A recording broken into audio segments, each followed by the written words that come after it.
In response to popular demand, we are going to look at 6 worst SUVs currently on the market. Today, more people opting for SUVs over traditional cars. Ford, for instance, has shifted its focus away from cars, with the exception of the iconic Mustang, concentrating solely on SUVs and trucks.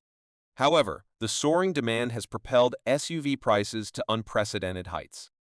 Nobody wants to shell out a fortune only to end up with a lemon. In this video, we will look at 5 SUVs that you should never think about. At number 5, we have the Nissan Rogue. This car is cheap for its features, but once it hits the 70,000 to 80,000 mile mark, things start falling apart. The emergency brakes can randomly activate themselves. It turns out that the emergency braking system that's supposed to save you breaks itself sometimes when you're going down a highway for no reason and people can smash right into you. The vehicles are junky. They lose about 65% of their value the first 4 years after purchase. No wonder they named it Rogue.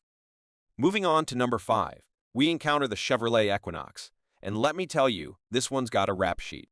No stranger to trouble, the Equinox has a notorious reputation for excessive oil consumption. Picture this: a quarter of oil disappearing into thin air every 500 miles. Now, that's not just a minor inconvenience. It's a harbinger of doom for your catalytic converter and oxygen sensors. We're talking potential engine failure, a real automotive nightmare. And here's the backstory. Chevy kind of caught wind of their issues back in 2005 when they started rolling out the original Equinox. They tried to salvage it by turning it into a crossover SUV, calling it the Equinox. However, the problems persisted. These SUVs are out there, still haunting the streets, and let me tell you, burning oil is more than just a nuisance. It's a slow death for your catalytic converter and oxygen sensors, clogging them up and paving the way for potential engine implosion. And if you neglect the oil situation, well, say goodbye to your engine. That's a costly farewell. But that's not all. The Equinox adds insult to injury with its disappointing automatic transmissions. It's a common theme with modern GM vehicles. They don't make automatic transmissions like they used to. Fixing these transmissions is a financial punch in the gut, running into the thousands and thousands of dollars. And get this, these transmission issues are cropping up in vehicles with less than 100,000 miles. I'm not talking about a worn-out old-timer. I'm talking about a vehicle that should be in its prime. Currently holding the 4th position, the Dodge Journey underwent some surprising developments in 2019 with the discontinuation of certain models. Speculations emerged about the potential discontinuation of the entire Dodge Journey line.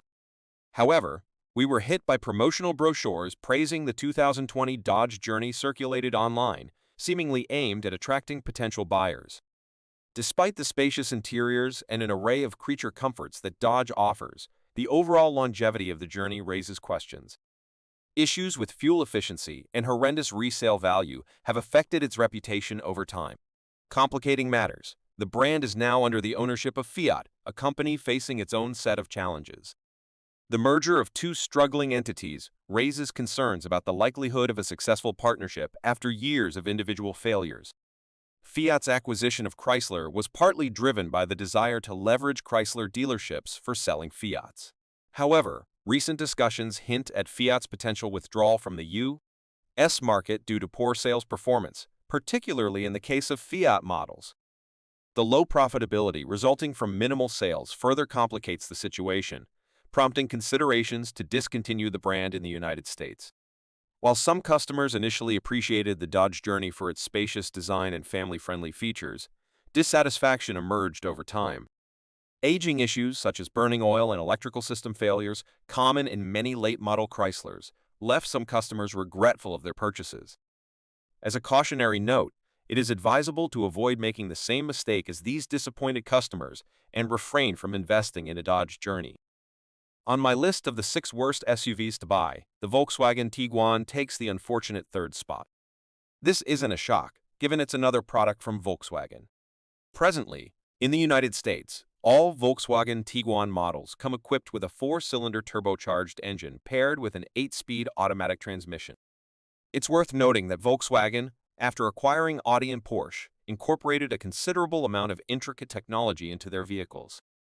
This is a significant departure from the brand's roots as a simple and reliable car manufacturer, epitomized by the iconic Beetle. In the past, Volkswagens were known for being affordable, enduring, and requiring minimal maintenance, often tasks that could be easily performed by the owner. However, with the Tiguan, featuring a turbocharged direct injection engine, issues arise. Carbon buildup within the engine is a common problem, and complications with timing chains and tensioners tend to emerge after surpassing 100,000 miles. The interference engines in these vehicles mean that if the timing components fail, the valves collide with the pistons, necessitating costly repairs involving new cylinder heads. The dual-clutch transmission in the Tiguan is arguably one of Volkswagen's least reliable innovations. Replacing these transmissions can cost individuals between $5,000 to $7,000 due to the high level of technology integrated into the vehicle. The seemingly zippy and fun-to-drive experience during a test drive might deceive potential buyers, but the long-term durability of the Tiguan is questionable. Despite the appealing performance and handling during short-term use, the Tiguan tends to struggle with longevity. It's crucial not to be swayed solely by a positive test drive experience. Even if you plan to drive the SUV infrequently, perhaps covering only 1,000 miles a year, the Tiguan may not be the wisest choice for long-term reliability. While they may be available at a discounted price in the used car market, the Tiguan's poor resale value and the potential for expensive repairs should make buyers think twice before opting for a Volkswagen turbo-powered vehicle. Now, at number 2 on the list of SUVs not to buy, we have the BMW X Series, particularly the X3 and X5, with a special emphasis on the X3 over the years. My experiences with several customers purchasing BMW X Series vehicles have consistently revealed them to transform into endless money pits as they age, owing to the intricate level of technology and the inclusion of advanced G-sensors. Despite their elevated position, these vehicles, especially the X3, are prone to system failures, requiring substantial expenditures for repairs. The transmission systems, particularly in the United States for automatics, prove excessively complex and are prone to frequent and costly breakdowns. Modern yet dubious in terms of reliability, these SUVs are plagued by oil leaks and incorporate a significant amount of plastic components in the engine and cooling systems, which, as they age, tend to crack and develop leaks. While the materials may be inexpensive, the costs associated with purchasing and repairing these components are far from cheap.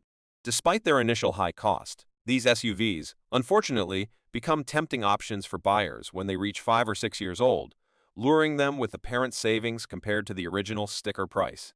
However, the accumulated savings often evaporate due to subsequent repair expenses. For an SUV priced at $42,000 and above, one rightfully expects quality. Notably, the X3s in the United States, despite their association with Germany, are manufactured in the United States and South Carolina. Personally, when investing in a German car at such a price, I expect it to be made in Germany by Germans. Therefore, for those who prioritize the value of their SUV investment, staying away from BMW X3s is advised. Now, here's the moment you're waiting for, the worst EUV to buy. And what is it? No surprise, the Land Rover, or to be specific, the Jaguar Land Rover. The company's not one company. Jaguar Land Rover used to be English, but Tata, the Indian company that makes those little cheap cars, bought them out a while ago. Then they started having problems, losing money. So now the Chinese own half of Jaguar Land Rover. So, you'd think the quality would be up, making these new Chinese factors good? No.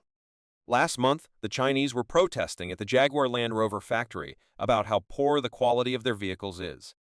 Rather ironic, considering they were known for poor quality in England. Then the Indians bought them, and the quality's still going bad. Now the Chinese own half of them, and the quality's still going down. But strangely enough, at least in the United States, they sell a lot of these Land Rovers because they're sort of the car for the uppie crowd. They all have to have one. I remember a customer of mine. He was buying one for his girlfriend. He had a new girlfriend. He was 50. She was 20-something. She just had to have a Land Rover. And when I did my fancy scan, I found like 27 different things wrong with it from the giant computer scan. Yeah, these things are not dependable. Hey, when the Chinese are protesting in China at their headquarters about bad quality, they're challenging something. And the warning about buying a used one because it's so much cheaper to save money is doubly so here because as they age, they fall apart faster than probably any car out there. Buying a used one is an endless money pit. I've had customers buy them, and they thought, oh, I only paid $8,000 for this vehicle. Then they find out it needs $4,000 here, $5,000 there, and over the years, it might need $40,000 worth of work. So if you're going to go roving in your SUV, just make a point of not doing it in a Land Rover. Do something that's built a little bit better. And yeah, everybody loves their SUVs these, but you don't want to get stuck with a lemon. So heed my warning and don't buy any of these 6 I just talked about.